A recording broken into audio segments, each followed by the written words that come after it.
Assalamu alaikum everyone, this is Ali Haider. I am your English teacher. Today we talk about past tense.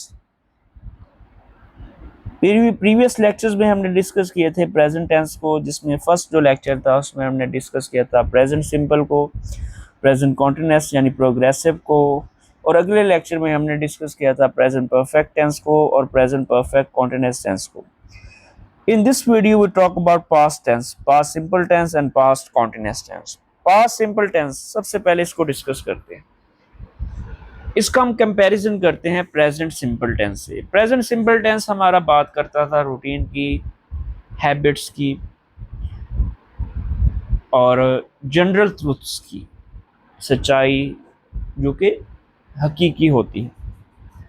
Past simple बात करता है action की जो कि माजी में हो गया है, शुरू भी माजी में हुआ था, मुकम्मल भी माजी में हुआ, तो उस चीज़ को बयान करने के लिए आप पास्ट सिंपल टेंस का यूज़ करते हैं. थोड़ा सा रीडिंग कर लेते हैं कि the past simple tense talks about action that happened and finished in the past. We use the second form of the verb, for example played, went, or irregular past form. अच्छा, past simple tense बात करता है past action की और इसमें आप verb की second form यानी पास्ट फॉर्म लगाते हैं. इसे आप पास्ट सिंपल फॉर्म भी कहेंगे, जैसे कि प्लेस को कहते हैं प्लेड, कम को सेकंड फॉर्म में कहते हैं केम, इसी तरीके से run, ran, R A N rain. तो यहाँ पर रैन जो है ये वर्ब की सेकंड फॉर्म है, तो यहाँ पर हम वर्ब की सेकंड फॉर्म लगाते हैं. सबसे पहले एज यूजुअल हम बात करते हैं स्ट्रक्चर की. एफर्मेटिव सेंटेंसेस यानी सादा जुमले, पॉजिटिव सेंटेंसेस. सबसे पहले इसमें लगता है सब्जेक्ट. सब्जेक्ट के साथ आप वर्ब की सेकंड फॉर्म यानी पास्ट फॉर्म लगाते हैं, पास्ट फॉर्म ऑफ वर्ब लगाते हैं. और अगर हमारा यही एक्शन वर्ब यानी जो सेकंड फॉर्म में लगा है ये अगर ट्रांजिटिव है तो उसके साथ हम ऑब्जेक्ट लाजमी लगाएंगे, और अगर इनट्रांजिटिव है तो वर्ब लगना ज़रूरी नहीं है, वर्ब की ज़रूरत नहीं है. सॉरी ऑब्जेक्ट, सॉरी थोड़ी मिस्टेक होगी, ऑब्जेक्ट लगना ज़रूरी नहीं है.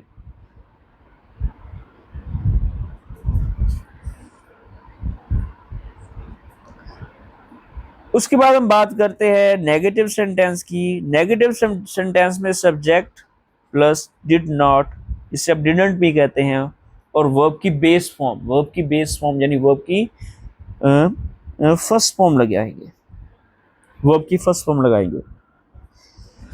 अब एक चीज समझिएगा, जब हम बात कर रहे थे प्रेजेंट इंडेफिनिट टेंस की या प्रेजेंट सिंपल टेंस की, तो वहां हमने इस्तेमाल किया था नेगेटिव या इंटरोगेटिव सेंटेंसेस में डू डस प्लस वर्ब की फर्स्ट फॉर्म.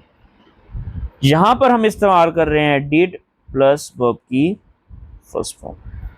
बच्चे मिस्टेक कर देते हैं एग्जाम में जब एमसीक्यूज आते हैं फर्स्ट ईयर की, कि जहां पर डिड लगा हुआ है वहां वर्ब की सेकंड फॉर्म लगा देते हैं. तो ये एक मिस्टेक है कि डिड के साथ हमेशा वर्ब की फर्स्ट फॉर्म आएगी.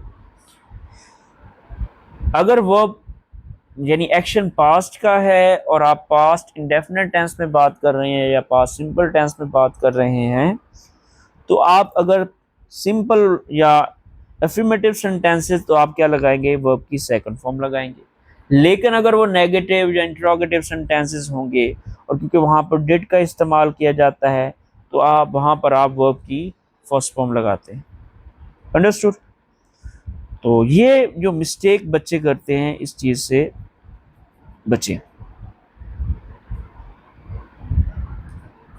आगे हम बात करते हैं नेगेटिव सेंटेंस में. तो क्या होता है, सब्जेक्ट डिड नॉट या डिडंट या वर्ब, और वर्ब की फर्स्ट फॉर्म लगती है.